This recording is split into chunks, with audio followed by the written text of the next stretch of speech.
আমরা এবার 14তম লন্ডন বাংলা বইমেলা সাহিত্য সাংস্কৃতিক উৎসবের উদ্বোধনী অধিবেশন সমাপ্ত করেছি গতকাল। বর্ণাঢ্য আয়োজনের মধ্য দিয়ে 2 দিনব্যাপী উৎসবের শুরু হয়েছে।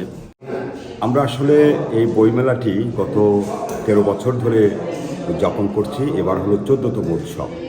আমাদের প্রত্যেক বছরই আমাদের ইচ্ছে থাকে যে নতুন কিছু আমরা যোগ করব, কিন্তু বিভিন্ন সমস্যার জন্য, কারণ দেখা যায় প্রত্যেক বছরই কিছু না কিছু সমস্যা আমাদেরকে জর্জরিত করে।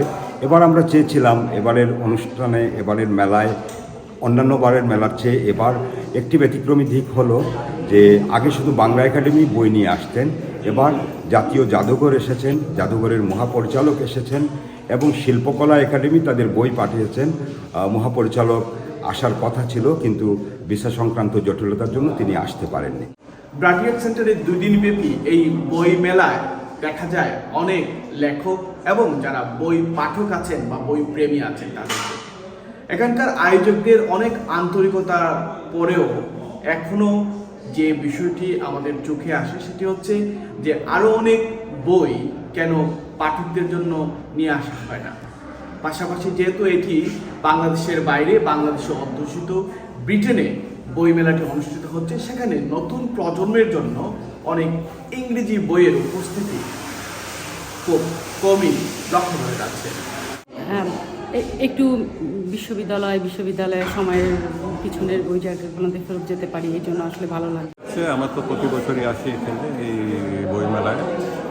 আমার শুধু একটা খুব ভালো লাগে যে এতগুলো লোকরা আসে, বই দেখে, বই কেনাও হয়, বই যারা পাবলিশার নিয়ে আসেন তাদের বিক্রি হয়। কিন্তু আমার একটা হলো অভিযোগ যে বইটা ইংলিশে এখানে যদি দরকার আছে, কারণ আমাদের ছেলেমেয়েরা বাংলাদেশের সম্বন্ধে পড়তে পারে, বলতে পারে, কিন্তু বই পড়াটা যে একটা যে জিনিস আছে, বই থেকে ইনফরমেশন নেওয়াটা, একটু যদি ইংলিশে করেন, আমরা সহজ ইংলিশে করেন বাচ্চাদের জন্য, তাহলে ভালো হবে। এই পয়েন্টটা আমি অনেকবার রেজ করি, প্রত্যেকবারই রেজ করি, কিন্তু somehow it's not being listen to. তো এটা করলে ভালো হয়। আমার এ পর্যন্ত প্রায় 11টা বই একক বেরিয়েছে এবং 30টার মতো যৌথ বই বেরিয়েছে। আমি কবিতাই বেশিরভাগ লিখি, কবিতা, গল্প এবং এইবার একটা উপন্যাসে হাত দিয়েছি। এখানে অনেকেই যারা আসছিলেন তারা বলছিলেন যে এখানে যদি ইংরেজিতে লেখা কোনো বাংলাদেশি বই থাকতো তাহলে আরও ভালো হতো। সেটার বিষয়ে আপনার মন্তব্য কী?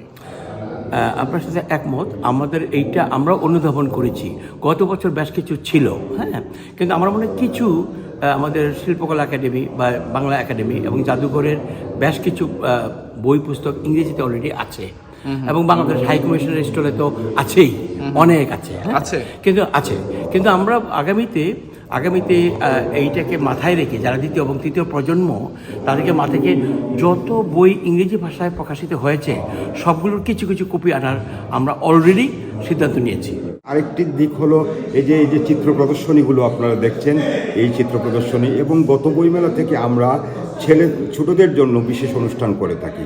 গতকাল সারাদিন শিশু কিশোর উৎসব ছিল, আজকে সারাদিন রচনা প্রতিযোগিতা এবং চিত্রাঙ্কন প্রতিযোগিতা ছিল বাচ্চাদের জন্য। দেখতেছিলাম এখানে যে বাংলাদেশ হাই কমিশনের পক্ষ থেকে যে বঙ্গবন্ধু কর্নারটা আছে, এখানের বইগুলো আসলে বিক্রি হচ্ছে না। বা বাংলাদেশ হাই কমিশন যে স্টলটি দেন এটা তাদের নিজস্ব ব্যাপার, এটা তারা আমাদের এখানে এসে দেন।